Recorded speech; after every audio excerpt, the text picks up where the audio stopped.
Isa pong mapagpalang araw sa ating lahat. Ang ibabahagi ko po sa inyo ngayon mga kababayan ay ang mga nagaganap sa kapanahunan natin at sa susunod pang mga panahon na ito po ay may kaugnayan naman sa nagaganap sa langit.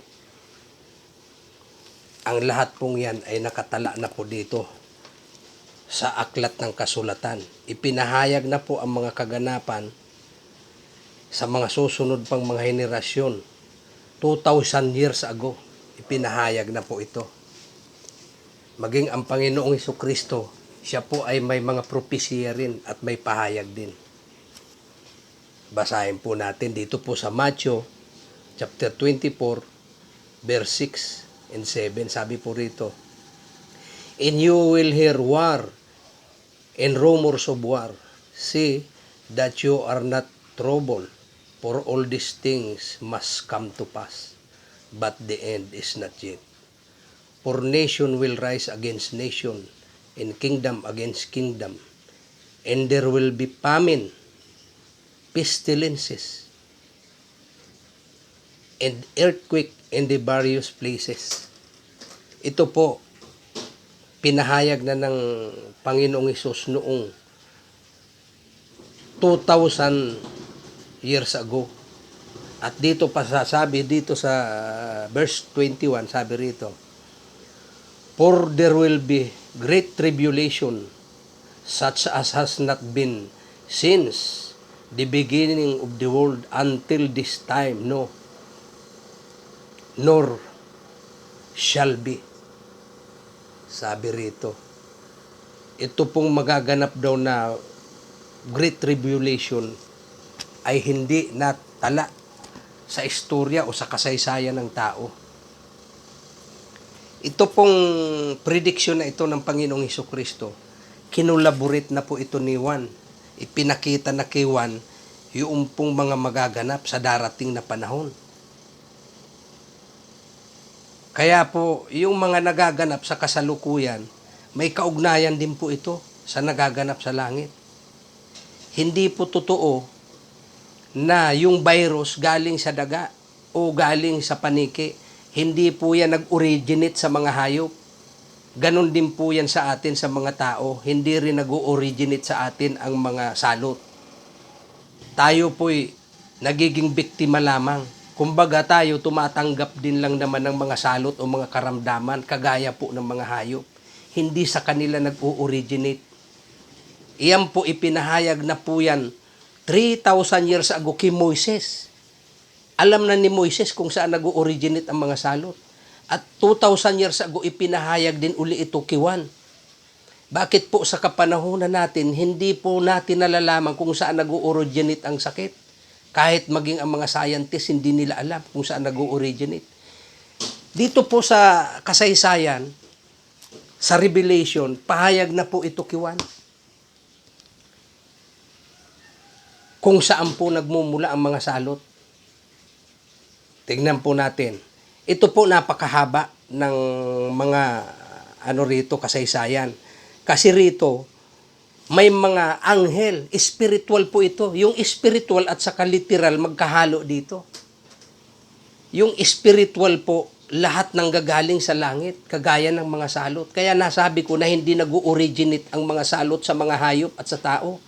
Nag-originate po ang mga salot galing sa taas, galing sa langit. Kaya ang lupa at langit magkaugnay po sila.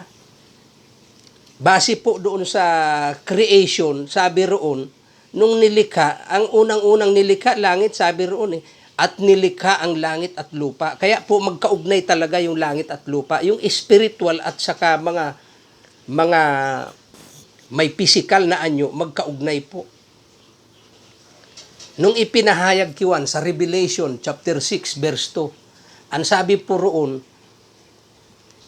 nung binuksan ng kordero ang unang tatak, mayroon kabayong puti na lumabas at ang nakasakay doon may tangan na mangkok. At siya'y pinahayo at sabi roon, siya'y nagtatagumpay at magtatagumpay pa. So ibig sabihin may pangkasalukuyan na nangyayari na nagtatagumpay siya at mayroon pong panghinaharap. ang sabi roon, babalikan po natin yung talata na yan na unang kabayo. Pangalawang kabayo po, yung binuksan ang pangalawang tatak, mayroon pulang kabayo na lumabas. At ang sabi roon, siya ang nag-alis ng kapahamakan. Sa Revelation chapter 6 verse 4, binigyan siyang paintulot na alisin ang kapayapaan sa mundo. Kaya po ang nagaganap po yan dito sa kapanahunan natin. Wala pong kapayapaan. Kahit saan lugar ka pumunta, mayroon mga kaguluhan. Maging sa mga opisina, mga empleyado, hindi nagkakaintindihan. Walang kapayapaan. Maging sa mga pamilya po, walang kapayapaan dyan. Minsan nag-aaway-aaway yung magkakapatid. Bakit? Inalis ang kapayapaan. Nangyayari po iyan sa kasalukuyan. Ngayon, yung ikatlong tatak, sabi ni Juan nung binuksan, mayroon lumabas na itim na kabayo. At siya po ay may daladalang timbangan. Nung buksan niya ang ikaapat na tatak, mayroon pong lumabas na kabayo at ang nakasakay dito, ang pangalan ay kamatayan. Sabi po diyan sa Revelation chapter 4 verse 9. Yung pong nakasakay ay ang pangalan kamatayan. Chapter 6 verse 8 verse 9.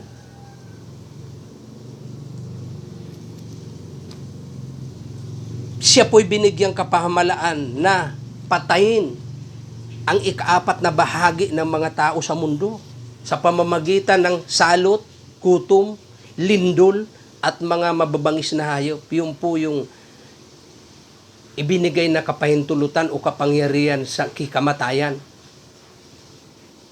Nung buksan naman po ang panlimang tatak, nakita ko, sabi ni Juan, nabuksan ang altar at nakita ko yung mga kaluluwa na nagsisigawan. At sabi sa Diyos, sabi niya, Lord, holy and true, how long will you judge the people of the earth for what we've done to us? Kailan nyo hahatulan ang mga tao dahil sa ginawa nila sa amin? Ito po yung mga banal na mga pinugutan sa pagpapatutuo kay Kristo, mga nagtiis, mga inusig. Yan po yung mga kaluluwa nagsisigawan. At nung binuksan po yung pang-anim na tatak, nagkaroon po ng lindol na napakalakas at umitim ang araw. Ang buwan po ay nagkulay dugo at naglaglagan ang mga bituin. Sabi pa po rito sa sa chapter 6 verse 12 ng Revelation, nahawi ang langit. Ibig sabihin, naubos yung mga bituin, nahawi lahat, nalinis, naglaglagan sa lupa. At ang lakas ng lindol. Yung mga hari, mga prinsipe, mga namiminuno sa gobyerno, mayayaman, mahihirap, nagsitago sila sa mga yungib, sa mga bundok, at saka sa mga batuhan, at sumisigaw sila na takpan nyo na kami dahil sa hirap na kanilang nararanasan.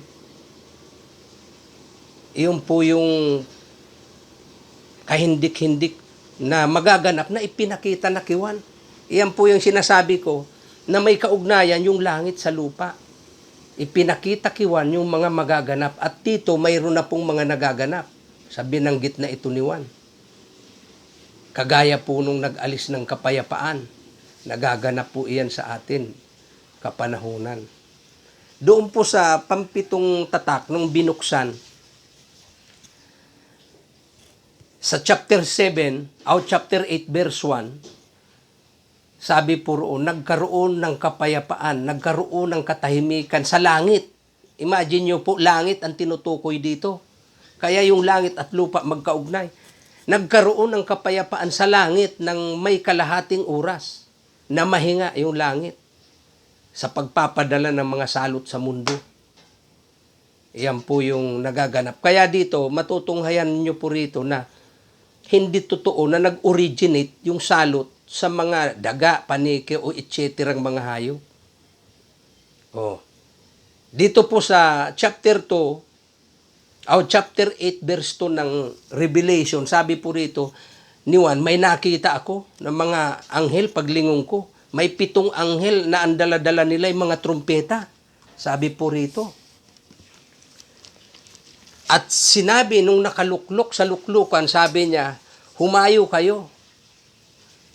At nung inihipan ng unang anghel, yung kanyang trumpeta, mayroon pong graniso at apoy na may halong dugo nalaglag sa lupa. At 3 bahagi ng mga punong kahoy, mga lupa, mga damo, mga halaman ay namatay. Nagaganap din po ito sa kapanahunan natin ngayon. Ano po yun? Iyan po yung tinatawag na bushfire. Nagaganap po yan sa Australia kamakailan lang naganap. May kasamang whirlwind pa po yan o ipo-ipo. Ngayon, yung pangalawang anghel nung inhipan niya, ang kanyang trumpeta, mayroong pahalintulad sa isang bundok na nalalaglag mula sa langit. Kaya po yung kaganapan talagang involved ang langit eh.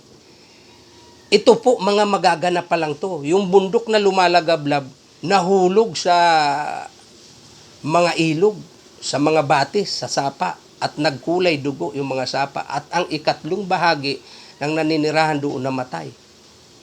Yung pangatlong anghel po nung binuksan, o inihipan ang kanyang trumpeta, ay mayroong bituin na nalalaglag mula sa langit at nahulog sa dagat.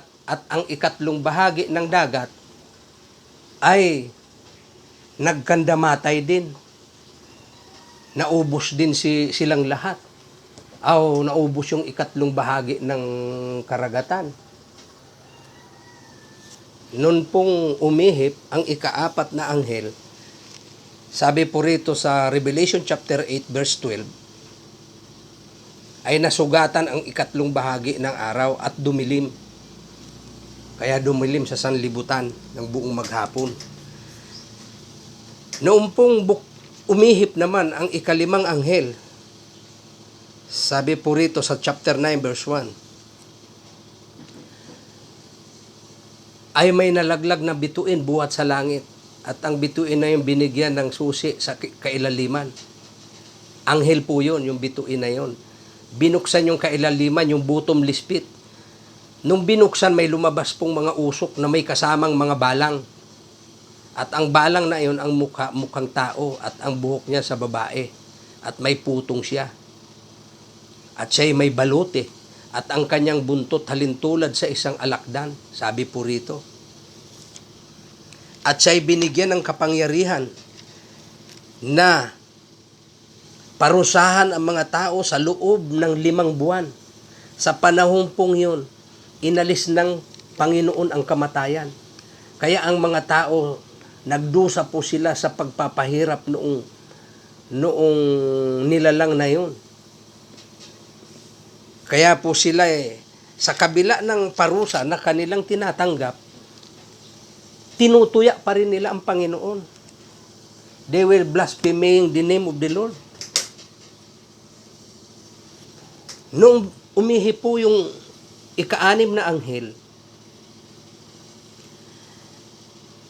mayroon pong inutusan yung anghel na pakawalan yung 4 na anghel na nagagapos sa Euphrates River. Ito po yung mga anghel ng demonyo to nakagapos doon. Noong nakawala sila, nakasakay sila sa 4 na kabayo, tagi-isang kabayo. Ang kabayo nila may baluti ng apoy at ang nakasakay may baluti ng apoy, sabi rito. Ang kanilang kabayo ay nagbubuga ng asupre at apoy. At ang kanyang buntot ay may ulo na halintulad sa ahas. At binigyan siyang kapamahalaan na patayin ang 3 bahagi ng sangkatauhan. Ito po yung spiritual po ito. Hindi po natin ito nakikita. Mamamatay ang 3 bahagi ng sangkatauhan. Hindi po natin nakikita yan. Ano yan? Salot. Spiritual being po ang may gawa ito. Mga diablo ito, mga demonyo. At ang sabi po rito, itong 4 na ito, mayroon po silang tag-3,000 hukbo na ikalawa. At ang may ikalawang 3,000, tag sa 10,000 yun, sa bawat isa may tag sa 10,000 rin. So, kung yung apat na iyon, may tag sa 10,000 times 2, may tag 20,000 sila na tag, at yung 20,000 na iyon, may tag sa 10,000 rin bawat isa. Ganun po karami ang hukbo nito nung pinakawalan. Ito po yung kumalat sa buong mundo. Ano po ito? Mga spirit being po ito. Mga evil spirit na nagdadala ng kapahamakan sa sanglibutan. Iyan po ang sinasabi rito. Noong pong buksan ang ikapitong tatak, ang sabi po rito sa ikapitong tatak, may tinig na napakalakas na sumisigaw. Ang kapangyarihan ng sanglibutang ito sumaating Panginoon at sa ating Kristo magpakailanman. At nakita niyo yung 24 na mga matatanda na nagpapatira pa sa harapan ng Diyos. At sila'y nagpupuri at sumisigaw. Sabi ng matatanda, pinasasalamatan ka namin, Panginoon.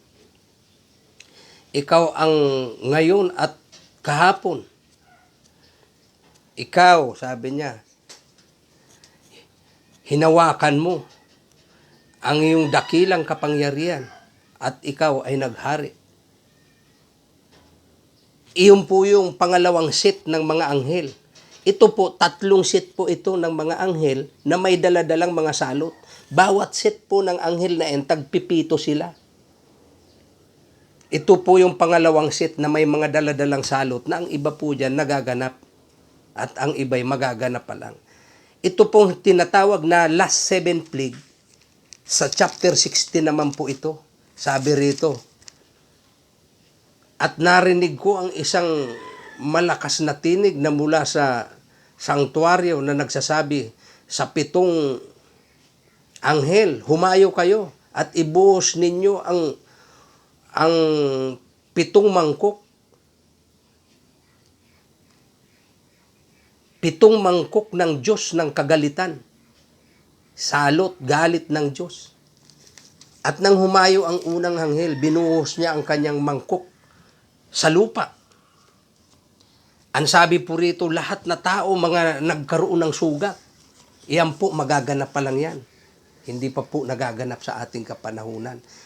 Kita nyo, dito po sa aklat ng kasulatan, ipinapahayag na po yung mga magaganap. Ewan ko kung yung science hindi po rito naniniwala.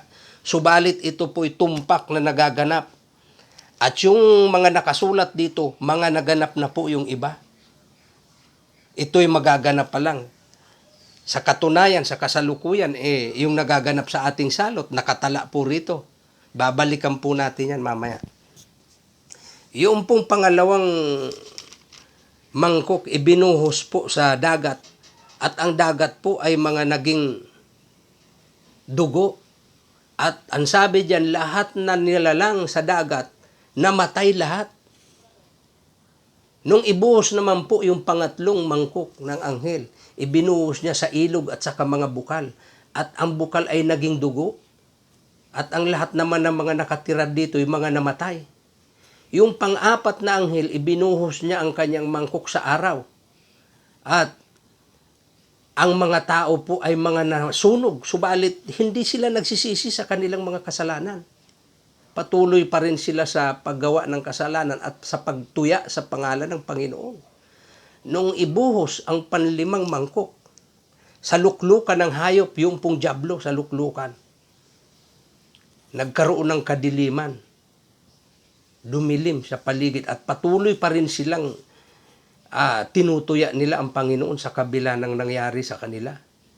Nung ibinuhos po ang pang-anim na mangkok doon sa Euphrates River, ibinuhos, sabi rito, natuyo po yung malaking ilog na iyon para ihanda doon sa mga dadaanan ng mga hari.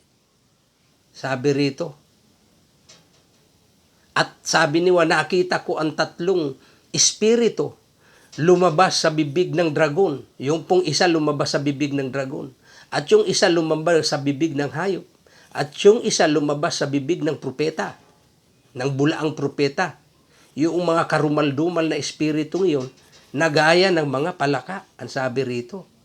Sapagkat sila'y espiritu ng mga demonyo na gumagawa sila ng mga tanda at pinupuntahan nila ang mga hari upang ipunin sa pakikidigma sa mga banal. Iyan po yung nung binuksan, ipinahayag na po yung mga magaganap. At nung binuksan po, nung binuhos po ang ikapito, mangkok, binuhos sa hangin.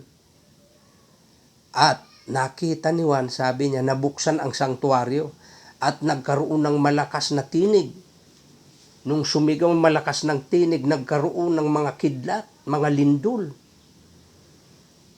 Napakalalakas na mga kidlat at mga lindol. At ang mga lindol at mga kidlat na iyon ay hindi pa naganap sa kasaysayan ng tao. Dumadagungdong sa kalangitan. Pati dito, yung dagungdong sa kalangitan, yung lindol sa kalangitan, ay umabot dito sa lupa na ang sabi rito ay pati mga pulo, pati mga dagat, hindi na nasumpungan sa kanilang kinalalagyan. Ito po yung pinakamalakas na lindol na ultimo yung bato sa kapwa bato, hindi na po. Hindi kayo makakasumpong. Ito po yung kinatatakutan na sinasabi nila na big one, the big one. Hindi pa po yun magaganap. Mayroon pa pong mga magaganap na una bago pa po yung big one. Bagamat may mga lindol po sa mga iba't ibang lugar, pero hindi po yan ang tinutukoy na big one. Ang big one po, ultimong bundok na papatag.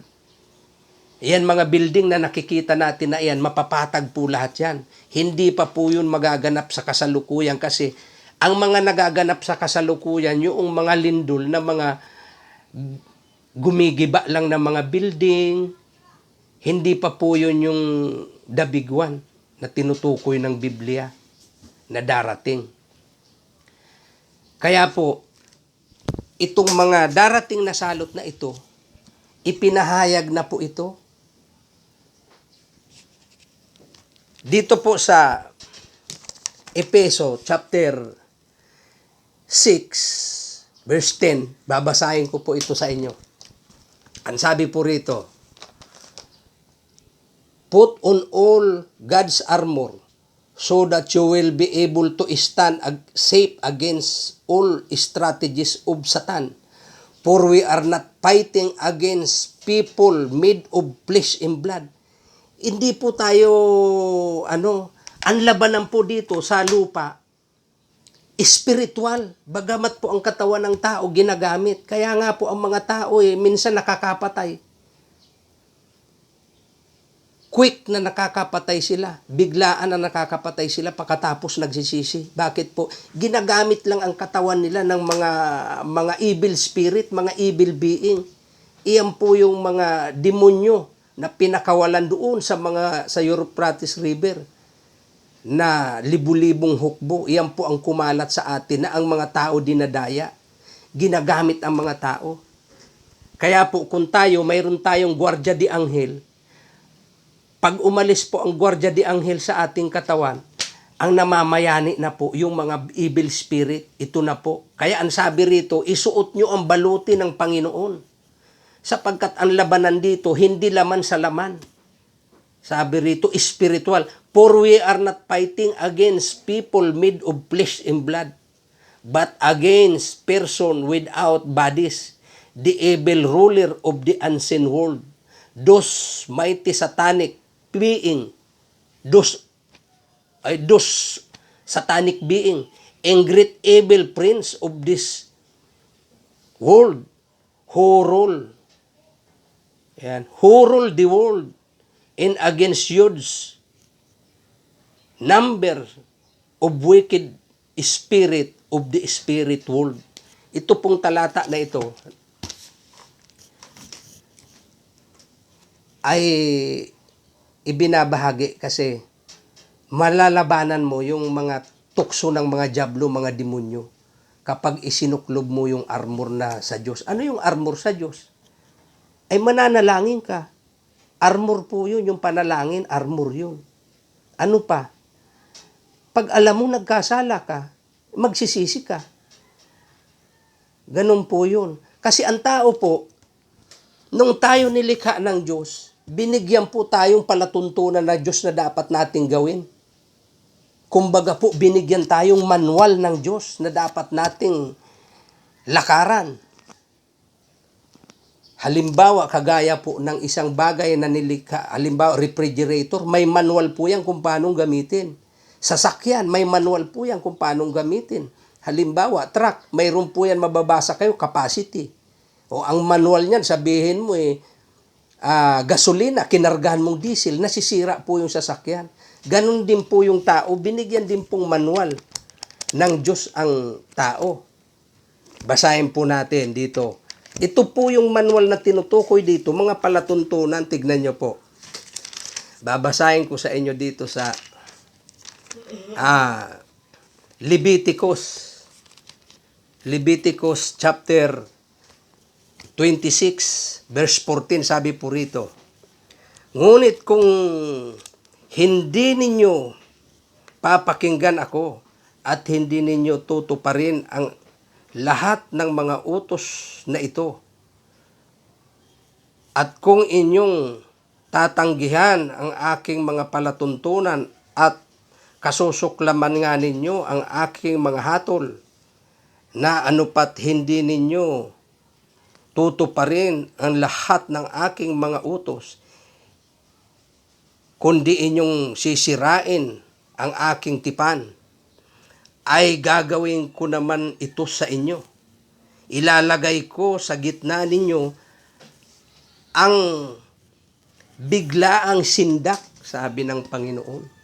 O, ito po yung manual, ibinigay na ng Diyos. Yung mga utos daw. Pag hindi nyo sinunod. Pero pag sinunod nyo ito, ang sinasabi naman po dito sa Deuteronomy, ganito naman. Kapag sinunod mo ang manual, maalwan hindi masisira. Kahit na sa mga material na bagay na may mga manual. O dito naman, pag sinunod mo yung manual, ang sabi ng Panginoon, pag sinunod. At kung gagawin, at kung mangyayaring iyong didingging masikap ang aking tinig, o ang tinig ng Panginoon mong Diyos, upang isagawa ang lahat niyang utos na aking iniutos sa inyo sa araw na ito, ay itataas ka ng Panginoon mong Diyos sa lahat ng mga bansa at sa lupa.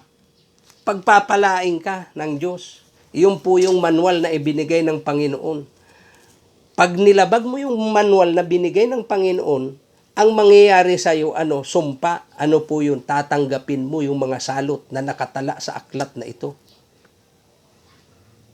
Na sa kabutihang palad ay ibinabahagi ko po sa inyo sapagkat ito hindi nyo naman madidinig sa iba. Ito po'y nakatala na dito sa aklat ng kasulatan, yung pong mga nagaganap na sinasabi ko, na karamihan po dyan espiritual, lalong-lalo na ang mga salot, espiritual po. Ang may dala po niyan, spirit being, mga anghel ng dyablo, na nakatala na po rito. Iyan po, malamang hindi paniniwalaan yan ng mga scientist o ng mga doktor. Subalit, ang sinasabi ng aklat na kasulatan, ang mga salot hindi po nag-originate sa mga nilalang. Iyan po ay nag-originate sa taas. Base po doon sa ating binasa. Balikan po natin yung kauna-unahang salot. Yung pong Revelation chapter 6 verse 2. Ang sabi po roon, nung hinulog yung mangkok o nung binuksan yung unang tatak at lumabas yung puting kabayo, may daladalang mangkok yung nakasakay. Yung mangkok pong yun, hindi nila tinutukoy kung ano ang laman. Ang sabi po roon, siya ay nagtatagumpay at magtatagumpay pa. Yung nagtatagumpay po, pangkasalukuyan yun na nagaganap. At yung magtatagumpay, Oh, yun po ang nangyayari. Kaya po, ano ba yung mga salot na mga naganap mula nung panahon na yun, nung sinabi ni Juan yun, na sa panakasalukuyan at magaganap pa. Yung magaganap pa sa panahon natin pong yun. Yung nagtatagumpay sa kapanahunan po yan nung sinabi po ni Juan. Sabi doon na yung kabayo na humayo, siya ay nagtatagumpay at magtatagumpay pa. Yung magtatagumpay pa, sa panahon po natin yun, ngayon. Yung nagtatagumpay sa kapanahunan niya, nilawan. Sabi po roon. Dito po sa Deuteronomy, chapter 28, verse 61, sabi po ganito. Bawat sakit din naman at bawat salot na hindi nasusulat sa aklat ng kautusang ito'y pararatingin nga sa iyo ng Panginoon hanggang sa ikaw ay maibuwal. So, yung hindi nakatala dito, walang pangalan na mga salot, yung po yung nandoon sa mangkok nung unang kabayo na yun, yung nakasakay sa kabayo na yun, na hindi pinangalanan na salot, na dala-dala nung anghel na yun. Sapagkat yung mga salot na mga kasunod, may mga pangalan. Kagaya po yung ibinuhos yung mangkok, nagkaroon sugat mga tao. Mayroon pong mga consequences na nangyari. Ito po, nung daladala niya ang mangkok, hindi ipinahayag yung consequences na nangyari. Kaya po ano yun? Iyon po yung mga salot na hindi natala sa aklat na ito ng kautusan. Wala na po tayong oras. Ang susunod po ibabahagi ko sa inyo yung katanungan na lahat bang tao ay hahatulan? Sino ba ang mga maliligtas? Yan po ang susunod kong ibabahagi sa inyo pagbabalik natin.